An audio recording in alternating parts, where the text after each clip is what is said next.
everybody, happy Wednesday.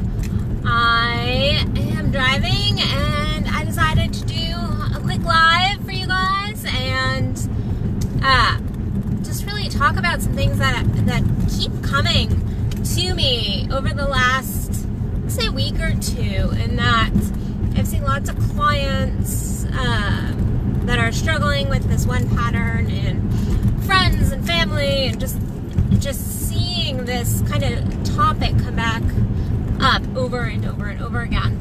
And so I decided to do a live on it. So over the last few days, and like I said, like week or so, a lot of people have been coming to me and sharing with me that they either, one, don't want to tell somebody something or share something with somebody or set a boundary with somebody because they are afraid of another person's reaction, how that's going to make them feel. And then on the other end, having a lot of clients and people also coming to me saying, oh, well, this person said this to me and made me feel, which is an interesting kind of statement because truthfully, nobody can make us feel anything. They can't. And I think we all know this logically. As an adult, most that has any kind of emotional intelligence at all, my hair is like crazy, that has any emotional intelligence, most of us know and understand the fact that others can't make us feel something. Others can't force us to feel good or bad or positive or negative, whatever kind of label you want to throw on it, that it is all our internal game. That it is all our internal stuff. Though it is there's a difference between truly kind of being in the state of like having this knowledge in our heads of like, yes, no one else is responsible for my feelings. I'm not really responsible for anybody else's feelings. There is this kind of knowledge. However, there's a difference between knowing this and actually implementing this kind of knowledge into our life and into our relationships.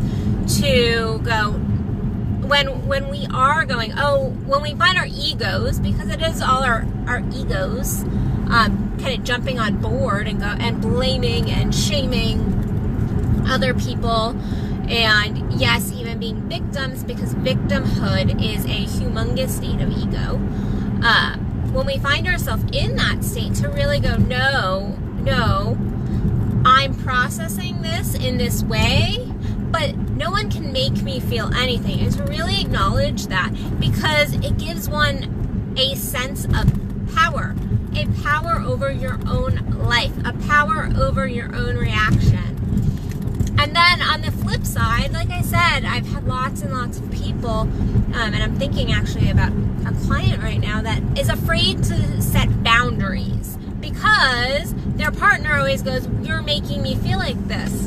And this should not be a reason not to set a boundary. If you're doing it from a state of love, and when I say doing it from a state of love, as far as doing it in a loving way, so sending a positive energy out, not doing it in order to just be mean. That's not a boundary, that's just being mean.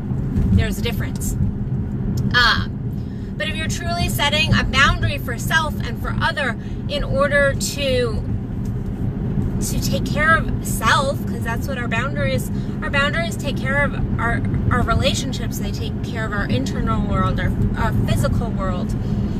If you are setting a boundary and it is aligned and it is truly what you need to be doing for self, then the fact that somebody else could have feelings about it should not stop us from doing it. And I know that sounds really great, and it is much harder, I'm very aware, in reality. Because, you have somebody there and you care about them and you don't want to see them in pain. You don't want to see them really really struggling. That being said, sometimes this is actually what is needed. It is actually the healing that is required for this other person to kind of get into a state of self, get into a state of recognizing that their feelings are their feelings, and they're processing things in a certain way through their experiences, their past experiences, their current experiences, kind of what's gone on in their life and what is potentially going on in their lives. And so there is a way to do this in a, I don't want to say gentle, because sometimes we can't do it gently, but we don't necessarily have to rip somebody apart to do this, to really set that boundary and go like, no, your feelings are your feelings. You can do it in a loving way, and it really is just a statement of, I love you, and this is kind of what I need, and here's what's going to happen. And as long as you're not going at it from an egoic perspective of like, let me tear this person down and then set this boundary. If you are truly in alignment with your heart, then you're doing things in a loving way, and so that other person's reaction really is their reaction. And what ends up happening when we choose to kind of get into other people's feelings and trying to control other people's feelings, for the positive, the negative, what ends up happening is what happens whenever we try to control something. We end up squeezing and grasping all the life out of it. We end up killing the relationship. We end up truly just becoming inauthentic, or with the other person, within ourselves. It just is never a good outcome. It just isn't. It is not a good outcome to not set boundaries and to get out of alignment with self just to take care of someone else's feelings. That being said, we don't have to be cruel towards somebody else's feelings. Even if we're not setting like hard, firm boundaries, even if we're just kind of sharing something, we can still like hear someone else's feelings and hold space for somebody and go, okay, yeah, like I'm willing to let you process, I'm willing to let you hold space. There's a difference between holding space and taking something on within self. So if you're able to kind of create those boundaries within self to go, okay, I'm going to hold space for this person right now, then that is great. But that actually takes a lot of practice to really truly be able to hold space and not step into somebody else's stuff.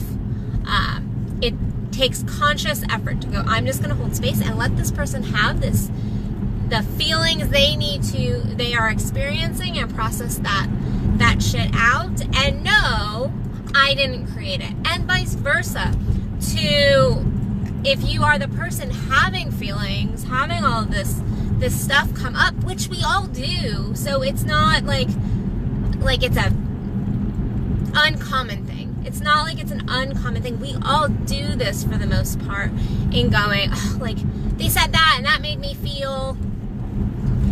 Somebody didn't make you feel, but you can acknowledge, like, what they said to me really triggered me, and it triggered me because, and that was my reaction. My reaction was blah, blah, blah, blah, blah. And so you can still process that out without trying to put that on somebody.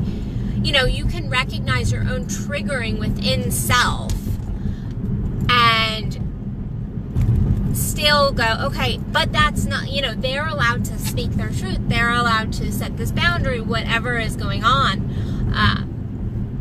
And I am allowed to have my feelings, but it wasn't their fault. So you see, it really is just a conscious switch. But the problem being that a lot of us have this thought process of like, we know this shit. We know that other people don't make us do anything or feel anything. We get that for the most part, as empathetic humans. However, It is actually practicing it when you're in the moment, which again is harder. And so if you do find yourself in this state of like blaming, victim, shaming, whatever it is, or anger, because that can take, our feelings take multiple different kind of outlets. If you find yourself in that, to kind of give yourself grace and go, okay, I see it. I see my ego, because your ego is not going away. Welcome to being human. It's going to be there forever. Forever. I feel like I'm in the same lot. No, it's going to be there forever. That is just being human. But recognizing it, going, okay, I see I'm an ego right now. I see I'm trying to put this on this person or that person. And I'm going to make a switch. I'm gonna love myself enough to recognize it, not beat myself up, and then move forward in trying to process through whatever I need to process through for me. So whatever, and this applies really to anything. I mean, especially, like I said, I've had some clients and certain people going like, well, I have to have sex with her. I have to do this for him, because if I don't, then that's going to make them feel something. Don't damage yourself. Don't damage yourself. And that would be, I mean, if you're having sex with somebody because it'll make them feel bad if you don't, if you are completely acting out of alignment with self, with your soul, just to please somebody else, just so that they're not going to feel something, you're going to end up just doing more damage to yourself and also that other relationship in truth. So that other person, because we want to be in a state, I hope the goal is to want those that we love to be happy and to be their best selves. And if somebody in our life is having to change themselves or harm themselves just to not make us feel bad, then that doesn't make us feel good. That's not, we want authentic people in our life. So on that note, it was just something that was coming up and I thought I would share. So I guess I'll just announce it here. I am relaunching my Instantly Orgasmic Woman program. It is going to be happening next Wednesday. So you're going to get the entire program that I've already done. So all those training videos, those assignments. It's actually my most intensive program I ever did. I was a little OCD back then. And so I put way more content that actually probably had to be there. But it's an amazing freaking program now. But I'm relaunching that, and then I'm going to do a 2-hour live. So that's going to be a live training plus a question and answer, and I'm sure I'll throw some bonus material in, just knowing me and knowing kind of how I roll in my programs. But it's going to be a live training, and so if you don't want to be on the live training, you're still going to get the recorded training. And so again, it's an amazing program. I absolutely love it. It is chock full of stuff. So if you are a woman and are needing to really step into your sexuality or just your orgasm of life, this program is not all about sexuality. It is about turning your life on. It is about getting you engaged in your life, getting you loving your life, getting you loving your body, embodied, and yes, embodied in the bedroom as well. It is so incredibly helpful. There's so much sharing that happens during the live trainings. There's going to be a live video as well, or a live group as well. If you would like to participate, you don't have to participate, but you're welcome to participate in the group as well. And again, the live training will happen, I believe, next Wednesday. I don't have my calendar on me. I believe it's next Wednesday that I have scheduled for the training. And if you're a man and your woman is struggling with her orgasm in the bedroom, please share this with her, because it can be life-changing. There's so many practices that are engaged in this course to really just awaken your woman. And you want an awake woman, believe me.